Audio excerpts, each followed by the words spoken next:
Corona পরিস্থিতিতে হাইকোর্টের no entry বিধি ভাঙার অভিযোগ কাঠগড়ায় রাজ্যের ১৩টি হেভিওয়েট পুজো কমিটি। নির্দেশ অমান্যের অভিযোগ সুরুচি সংঘ, নাকতলা উদয়ন, কাশী বোস লেন সহ ১৩টি পুজো কমিটির বিরুদ্ধে। আমাদের সঙ্গে রয়েছেন প্রতিনিধি অর্ণব হাজরা। অর্ণব, জানতে চাইবো তোমার কাছ থেকে এই বিষয়ে আরো। দেখো, মহেশতলার বাসিন্দা অসীম সেনগুপ্ত সিনিয়র সিটিজেন, তিনি কলকাতা হাইকোর্টে গতকাল একটি মামলা দাখিল করেছেন, আদালত অবমাননার মামলা দাখিল করেছেন তাতে তিনি অভিযোগ করেছেন কলকাতা হাইকোর্ট যেভাবে নো এন্ট্রি নির্দেশ এবং একই সঙ্গে দূরত্ব বিধি নির্দিষ্ট করে দিয়েছিল এই করোনা রুখতে, সেই নির্দেশ পালন করা হয়নি এবং সেখানে সুরুচি সংঘ, নাকতলা উদয়ন সংঘ, কাশী বোস লেন, একই সঙ্গে টালা প্রত্যয়, এছাড়াও বরিশা ক্লাব, বেহালা নতুন দল সহ এই ১৩টি হেভিওয়েট পুজোর বিরুদ্ধে কিন্তু এই নিয়ম ভাঙার অভিযোগ করা হয়েছে। এই মামলাটি ৩ তারিখ শুনানির জন্য আসতে পারে বলে আমরা সূত্র মারফত জানতে পারছি এবং এই অভিযোগ করা হয়েছে যে পুরস্কার বিতরণী অনুষ্ঠানগুলি করা হয়েছে এই সমস্ত হেভিওয়েট পূজার মণ্ডপে, সেখানে পুজো যারা উদ্যোক্তারা গ্রহণ করছেন এই প্রাইজ বা পুরস্কার এবং যারা পুরস্কার দিচ্ছেন, এই দুটি ক্ষেত্রেই একেবারে নিয়ম ভেঙে বিষয়টি করা হয়েছে। কাজে সব মিলিয়ে আদালত অবমাননার অভিযোগে এই মামলা দাখিল হয়েছে। ৩ নভেম্বর এই মামলা শুনানির সম্ভাবনা রয়েছে। ধন্যবাদ অর্ণব। চোখ রাখবো পরের খবরে। দার্জিলিং পৌঁছানোর আগে জেলা শাসক এবং পুলিশ সুপারকে হুঁশিয়ারি রাজ্যপালের। দার্জিলিং এর ডিএম এসপি কে বলছি, রাজনৈতিক দলের হয়ে কাজ করবেন না, আগুন নিয়ে খেলবেন না, আইন ছাড়বে না তাহলে, হুঁশিয়ারি Jagdeep ধনখড়ের। We have two brilliant officials of 2012 batch in Darjeeling, SP and DM. I would appeal to those youngsters. It is not their job to be political workers. They are in political overdrive. Very serious inputs are available. They are virtually 24/7 into politics. That is not their job. They are too young in the profession to play with fire. Time for them to read the rule book. Time for them to see writing on the wall. You may have to pay heavy price for it. Long arm of law will catch up with you. Some have listened to it. Some are not mindful of it. সাংবিধানিক নিয়ম মেনেই রাজ্যে কাজ করছেন আমলারা, এই ব্যাপারে রাজ্যপাল জগদীপ ধনখড়ের অভিযোগ অবান্তর। পাল্টা জবাব তৃণমূল সাংসদ সৌগত রায়। একদম অবান্তর, দায়িত্বজ্ঞানহীন কথা। রাজ্যপাল সংবিধানটা পড়ুন, ৩১২ ধারায় আইএস আইপিএস অফিসারদের কি অধিকার সেটা বলা আছে। উনি প্রত্যক্ষভাবে আইএস আইপিএস অফিসারদের ধমকি দিচ্ছেন, যেটা অসাংবিধানিক। আর অন্য সরকারি কর্মচারীদের ভয় দেখাচ্ছে, যেটা অসাংবিধানিক। একটা রাজ্যপালের যা যা করা উচিত নয়, রাজ্যপাল সেগুলো সব করছে। করোনা প্রমাণ করেছে ভেঙে পড়েছে রাজ্যের স্বাস্থ্য ব্যবস্থা। আজ শিলিগুড়িতে অভিযোগ রাজ্যপাল জগদীপ ধনখড়ের। সরকারের অদূরদর্শিতার জেরে ভুগতে হচ্ছে রাজ্যবাসীকে, অভিযোগ করলেন রাজ্যপাল। COVID has made us aware of one thing in particular, and that is our health infrastructure in the state of West Bengal collapsed. It would have been good for the state, good for the health sector, and good during this crisis if Ayushman Bharat had been adopted by the state of West Bengal. Unfortunately, people of the state are paying heavy price for lack of farsightedness and totally misplaced, avoidable confrontation with the central government. Covid পরিস্থিতিতে স্বাস্থ্য ব্যবস্থা নিয়ে রাজ্যকে তোপ রাজ্যপালের, পাল্টা জবাব দিয়েছেন তৃণমূল সাংসদ সৌগত রায়। রাজ্যপাল যে কত অজ্ঞ, কত অবান্তর কথা বলেন, আরেকবার ওর বিবৃতিতে সেটা প্রমাণ হলো। পশ্চিমবঙ্গ সরকার আয়ুষ্মান ভারত প্রকল্প গ্রহণ করেনি।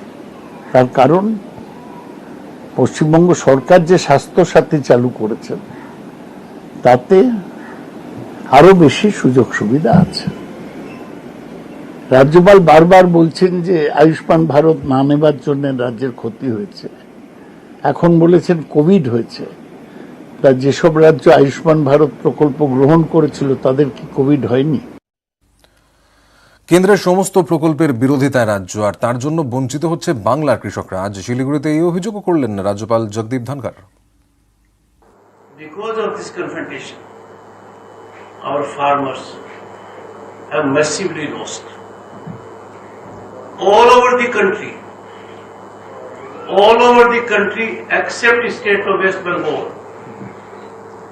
every farmer has so far got 12,000 rupees direct in his account.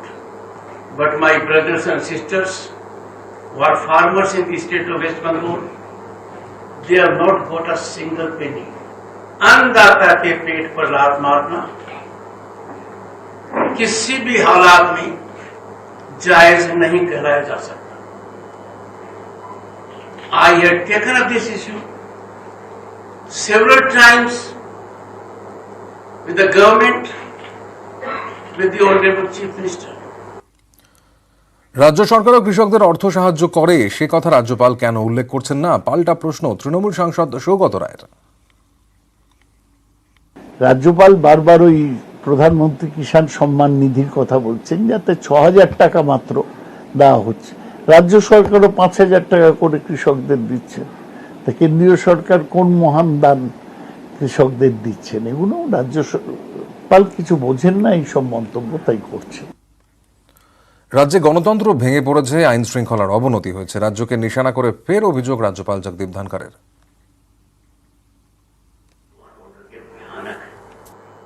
और हालात भयानक इसलिए है कि राज्य के अंदर वरिष्ठ पुलिस अधिकारी पॉलिटिकल ओरिएंटेशन को ध्यान में रखकर अपना पब्लिक सर्वेंट का चोला अलग रखकर जो काम कर रहे हैं, they are playing with fire. Democracy के कंटूर्स यहाँ कितने कंप्रोमाइज हो गए हैं, डेमोक्रेसी का तंत्र अंदर से कितना खोखला हो गया है। जैसे कि शरीर को टीबी पहले करती थी बर्बाद, वो हालात हो गई है। मैंने 18 अक्टूबर को माननीय मुख्यमंत्री को राइटिंग में लिखा है, फाउंडेशनल फैक्ट्स नहीं है, और मैंने उनको कहा है कि व्यवस्था को इतना मत बढ़ाइए कि मजबूरी में ये निर्णय करना पड़े कि हम संविधान से बहुत दूर भटक गए हैं, कानून के रास्ते को भूल गए हैं। सुधार लीजिए। मेरा पर्पस है we must get into rectification mode. রাজ্যপাল যেন সংবিধানের নির্দেশ মেনে কাজ করেন, কোন রাজনৈতিক দলের মুখপাত্র হয়ে কাজ না করেন, মন্তব্য গৌতম দেবের। কোন রাজ্যপালের বাংলায় এ ধরনের ভূমিকা আমরা দেখিনি, সংবিধানের কোনো মান্যতাও দেন না।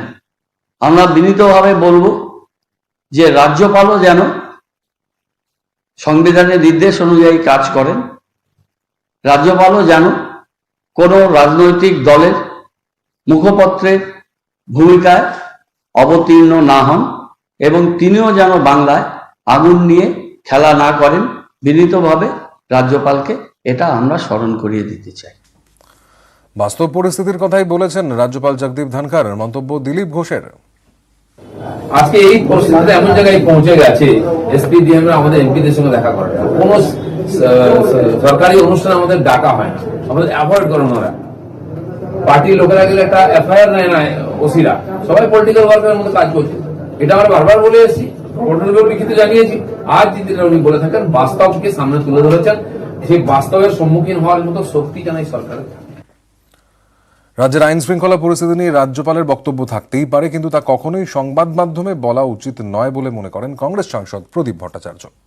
সামান্য রাজ্যপাল রাজ্যের আইন শৃঙ্খলা নিয়ে বলতেই পারেন, আইন শৃঙ্খলা ভালো নয় সেটা আমিও স্বীকার করি, কিন্তু আমি একটাই যে বুঝতে চাইছি, মহামান্য রাজ্যপাল কি রিপোর্ট সাবমিট করেছেন ভারতবর্ষের স্বরাষ্ট্রমন্ত্রীর কাছে। দেখুন, আইন শৃঙ্খলার অবনতি একটা জিনিস, কিন্তু কনস্টিটিউশনাল ক্রাইসিস তৈরি হয়েছে কিনা এটা আলাদা জিনিস। কনস্টিটিউশনাল ক্রাইসিস তৈরি হলে কোন জায়গায় হয়েছে, কেমনভাবে হয়েছে, এটাও কিন্তু ব্যাখ্যা করা প্রয়োজন হয়। আর কনস্টিটিউশনাল ক্রাইসিস যদি তৈরি না হয়, তাহলে পরে কিন্তু কেন্দ্রীয় সরকারের হস্তক্ষেপ করা মুশকিল হয়ে দাঁড়াবে বলে আমার নিচের ধারণা।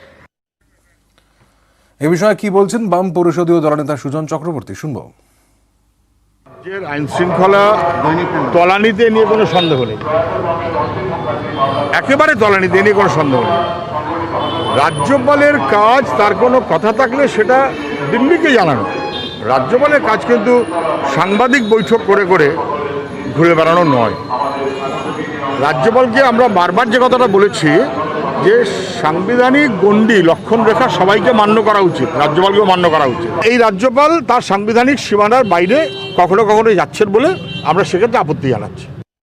এখনো শুরু হলো না দুর্গাপুর ব্যারেজের 31 নম্বর লক গেটের মেরামতির কাজ। প্রায় একদিনের বেশি সময় পেরিয়ে যাওয়ার পরেও এখনো জল শূন্য করা যায়নি দুর্গাপুর ব্যারেজকে, এবং জল শূন্য করা না গেলে কাজ শুরু হতে পারছে না। কি পরিস্থিতি এই মুহূর্তে, কিভাবে কাজ চলছে জেনে নেব। জয়ন্ত বিশ্বাস আমাদের সঙ্গে রয়েছেন প্রতিনিধি সরাসরি।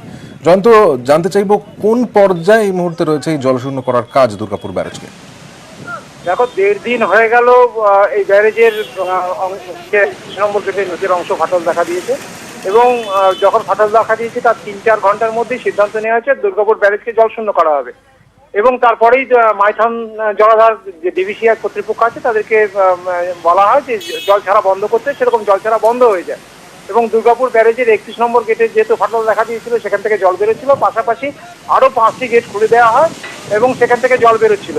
কিন্তু এখনো পর্যন্ত প্রায় 1.5 দিন অতিক্রান্ত হয়ে যাওয়ার পরও কিন্তু যে জল শুকনো হয়নি, ব্যারেজের আপার দামোদর অংশ, সেই অংশ শুকনো না হয় মেরামতির কাজ শুরু হয়নি। এতটা সময় লাগবে এটাও কিন্তু সেচ দপ্তরের যারা ইঞ্জিনিয়ার আছে তারা বুঝতে পারেনি। এর আগে যে ঘটনা ঘটেছিল 2017-এ, তখন কিন্তু এতটা সময় লাগেনি। যেটা অনুমান করা হচ্ছে অন্য কোনো জায়গা থেকে হয়তো দুর্গাপুর যে দামোদরে সেখানে জল ঢুকছে, তার জন্যই দেরি হচ্ছে। যতক্ষণ না এই জলটা শুকনো হচ্ছে ততক্ষণ মধ্যে কাজ শুরু করা যাবে না। ইতিমধ্যে বালির বস্তা ফেলে একটা রাস্তা তৈরি করা হচ্ছে এবং মাছ তৈরি করা হচ্ছে, যাতে ওই অংশটা অন্তত জলের প্রবাহটা বন্ধ করা যায়। ধন্যবাদ জয়ন্ত। তারা এসে বলছে স্যার কি করতে হবে, ইঞ্জিনিয়ারদের কিছুটা সাহায্য আমরা নিচ্ছি না, নিজে না, তারা এসে আমাকে জিজ্ঞেস করছে যে স্যার আমরা কি হেল্প দেবো বলে।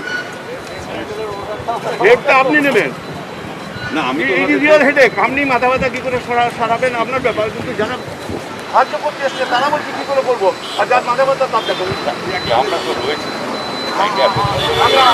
আপনাকে কত সাংবাদিকদের জিজ্ঞেস করুন, আমি কন্টিনিউয়াস আপনি কোনো অফিসারকে আমাকে বলবেন রিউয়ের প্রতি ঘন্টাতে আমাকে দুর্গাপুর শহরে যতটা টাইম আমি আশা করেছিলাম কালকে, এখন মনে হচ্ছে যে এখনই আমি যেটা চিন্তা করছিলাম যে হয়তো আমাকে আর একটু বেশি সময় লাগবে। তার কারণ হচ্ছে আজকে সকালবেলায় আমি জল দিয়ে দিয়েছি শহরে মোটামুটি সকালবেলায় জল পেয়ে গেছে, এবং যে জলটা পাওয়ার জন্য আমরা শহরবাসীকে বলেছি জল একটু কম করে খরচা করুন এবং একটু নিজেরা সঞ্চয় করুন। আমার মনে হয় আজকের দিনটা জল সংকট হবে না, 2 দিন না, আগামীকাল বিকেলের মধ্যে মোটামুটি। মেরামতি হওয়ার পরে কতটা সময় লাগবে? মেরামতি হওয়ার পরে প্রায় 15 ঘন্টা।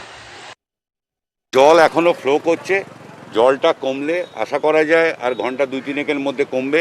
যদি নাও কমে আমরা একটা ব্যারিয়ার দেওয়ার চেষ্টা করছি এবং কাজ আমরা সেকেন্ড হাফ থেকে আরম্ভ করব।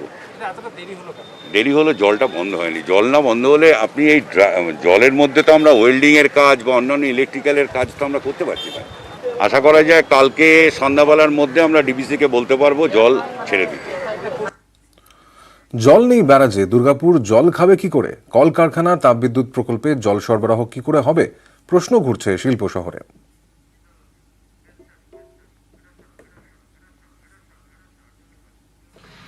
পানীয় জলের তো খুব সমস্যা। এই ব্যারেজে বাঁধ ভেঙে যাওয়ার ফলে আমাদের তো খুবই সমস্যা হচ্ছে, সব জল আমাদেরকে কিনে আনতে হচ্ছে।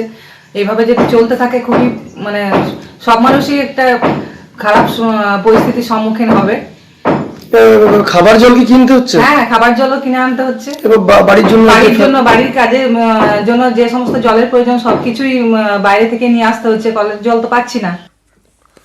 আগামী 48 ঘন্টার মধ্যে দুর্গাপুর ব্যারাজের কাজ স্বাভাবিক না হলে তার প্রভাব কিন্তু পড়তে পারে মেজিয়া তাপবিদ্যুৎ প্রকল্পের উপরেও। আজই আশঙ্কা প্রকাশ করলেন Magyar deputy general manager Prabir চাঁদ।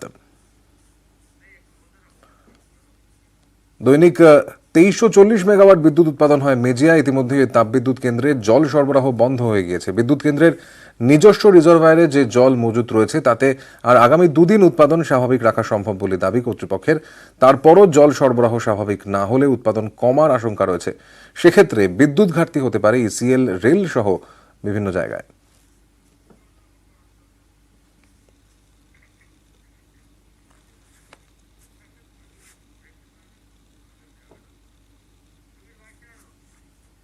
পর্যন্ত পাম্প চালাতে পেরেছি।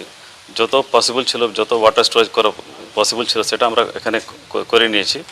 এখন দেখা যাচ্ছে কি, মনে হচ্ছে কি দুদিন তো কোনো প্রবলেম হবে না, দুদিন মধ্যে হয়ে যাবে। বাই চান্স দিন না আসে তাহলে একটু কন্ট্রোল জেনারেশনটা একটু জাস্ট করতে হবে। হেডকোয়ার্টার থেকে ডিসিশন নিয়ে, হেডকোয়ার্টার যেরকম ডিসিশন দেবে, প্রজেক্টের যেরকম ডিসিশন দেবেন ওইরকম নিয়ে আমরা আগে এগোবো।